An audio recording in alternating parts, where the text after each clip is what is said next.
How's it going, guys? Welcome back to Friday's episode of Crafting Cars. Today we're going to be tackling some odds and ends inside the engine bay, as well as jumping back inside, clearing up some stuff for some parts we have coming from Australia, and then we're also going to start tackling the carpet once again, making tons of progress on that. We don't have a lot of time. It's getting hotter than heck outside. Let's jump right into it.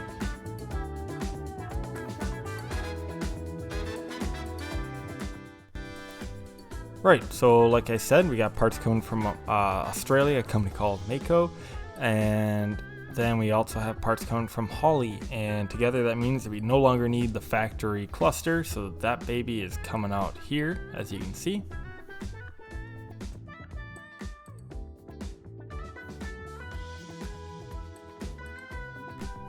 So now that the cluster is out, I start taking off that boost gauge on the A-pillar there. I used to think this was for the washer fluid, but turns out it was actually for the boost gauge, so we don't need that since we're going NA. I was going to cut out the power lines here, but I decided to leave them just in case. I'm not sure what I'm going to put in its place, so I left it for now. This is the last remaining chunk that actually bolts up or plugs into the back of the cluster, so I pulled that out since you don't need that either. This piece here was broken and cracked, and I went to go put the new one on when I noticed that the tab was all bent out. So here I'm just slowly massaging the tab back around, and now the new piece pops right on. Perfect. Here, once again, since we took the cluster out, we no longer need this cable here. I believe this is for the tack. So I'm popping it out from the inside, squeezing it through the firewall.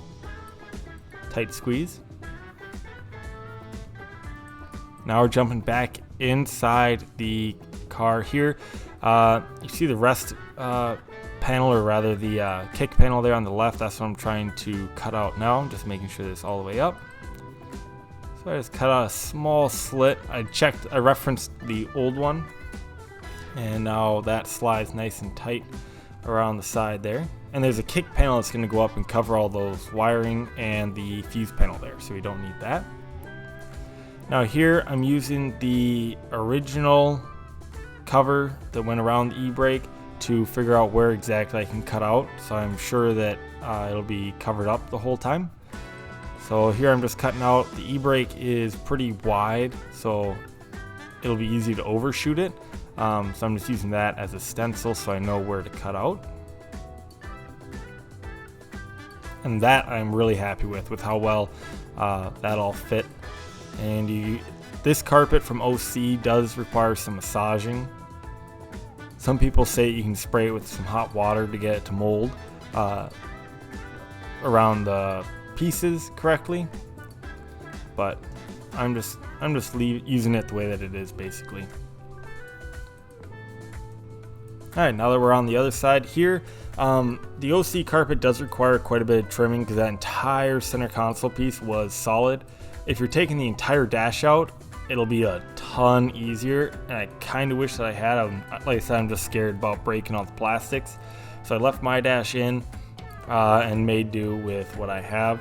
But overall, the fitment's really good. Just take your time with the trim, and when in doubt, reference the old one, because there were a couple of spots here, like in the passenger footwell, where I trimmed way too much, unfortunately.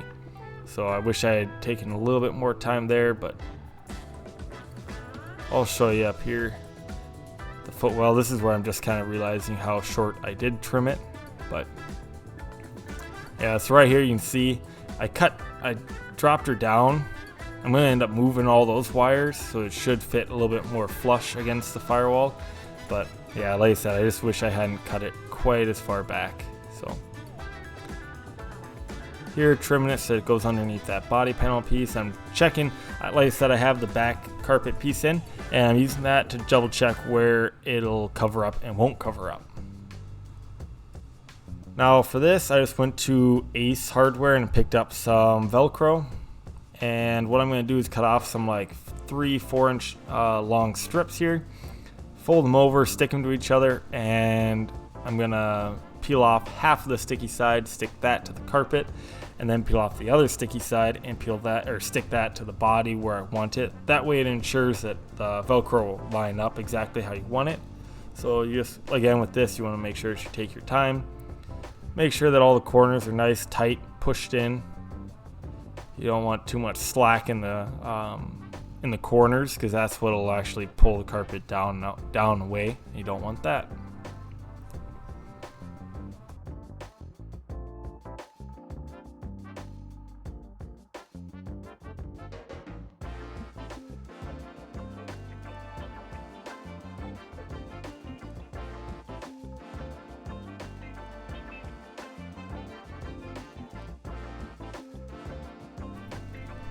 So here I go along the entire backside and put Velcro along the back, because I figured that was most important.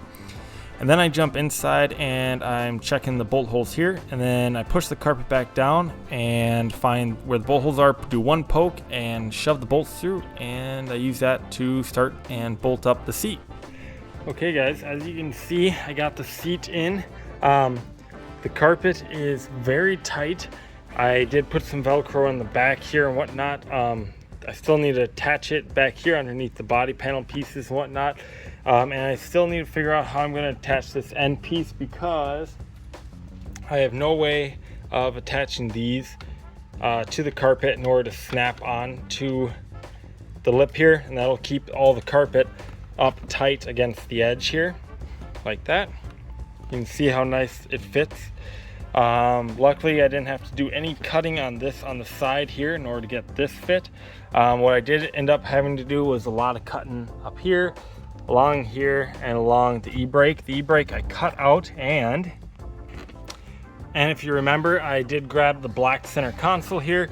This still needs to be cleaned, as you can tell. It's still pretty dirty, but so that's going to sit there like that, and then with that e-brake piece, that's going to cover this whole chunk and drape down over in between the seats, so you won't be able to see that. And yeah, so really happy with the fitment here. It's definitely tedious. This I had to cut out the kick panel, or the footrest. Had to cut that out right here, so that'll just go right behind it, sandwich that, and then the kick panel will butt up against here and overlap and hide most of this. So I definitely had to reference the old carpet a bunch, which I have outside here. So I definitely had to reference it for the cut there. And I'm going to do the same thing for the center console. But yeah, all in all, a lot of progress made. It is like 100 degrees outside, so not very much progress progress is slow and time consuming and very hot. So, but really happy with the progress that I made today. I hope you guys enjoyed watching me tackle it, because I actually did enjoy kind of making everything fit and piece together. So if you liked what you saw, leave a like, don't forget to subscribe, and I'll see you guys on the next video. Bye-bye.